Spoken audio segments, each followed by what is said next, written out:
determined to see her orders through, but she did not know then that she would risk her life for the next 4 years to achieve her mission.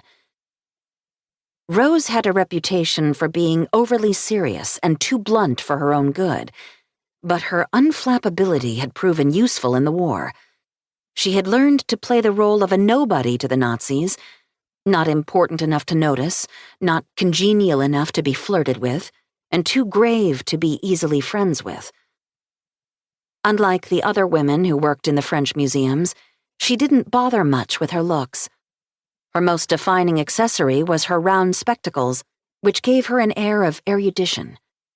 Although it was in vogue to wear one's tresses in soft waves just above the shoulder, Rose simply brushed her brunette locks to the side and pulled them back in a neat bun.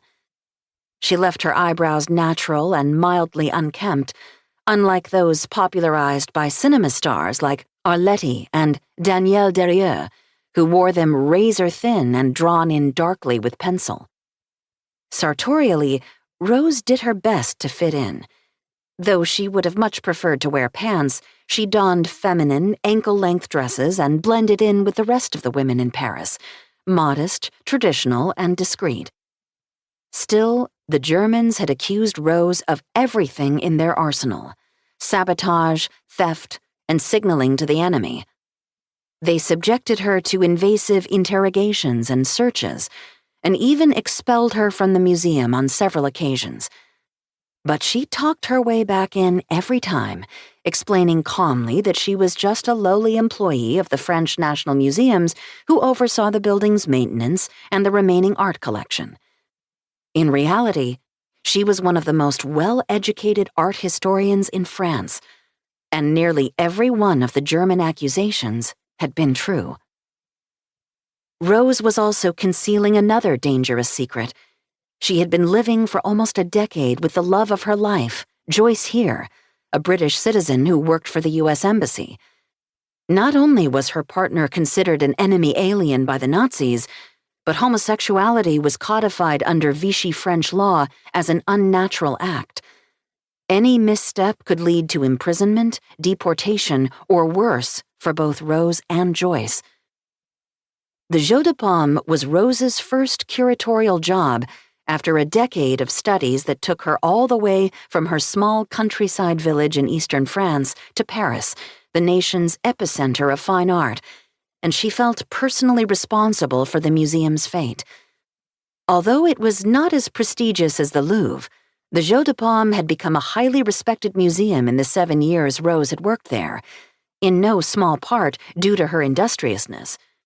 It was renowned for its exhibitions on international and modern art, as well as for its fine permanent collection. It sat proudly on an elevated terrace in the Tuileries Garden in the heart of Paris, at the corner of the Place de la Concorde and Rue de Rivoli. The long rectangular building, designed like a Grecian temple, was built originally for court tennis during the reign of Napoleon III. Across the Tuileries was the Louvre.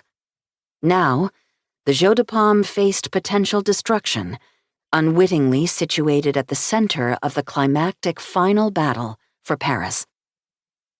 The last of the German staffers in the Einsatzstab Reichsleiter Rosenberg, the Reichsleiter Rosenberg Task Force, had abandoned the museum in recent days as the formidable Allied forces advanced toward Paris.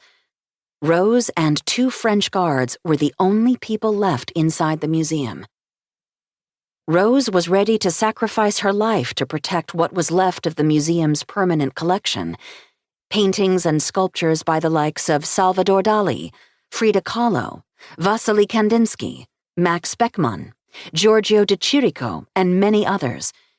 She and the guards would sleep on straw mattresses in the makeshift bomb shelter of the museum until it was all over, one way or another. But sleep was the last thing on Rose's mind. She watched from the tiny opening in the window as German soldiers on the Rue de Rivoli, the grand street that runs alongside the Jeu de Paume, shouted orders into an abyss of chaos. As night fell, tanks and military vehicles raced back and forth, readying for their last stand. Machine gun fire popped all around the museum. To keep listening to this audiobook for free, click the link in the description. It will take you to a free Audible trial where you can listen to this and many other books for free for 30 days.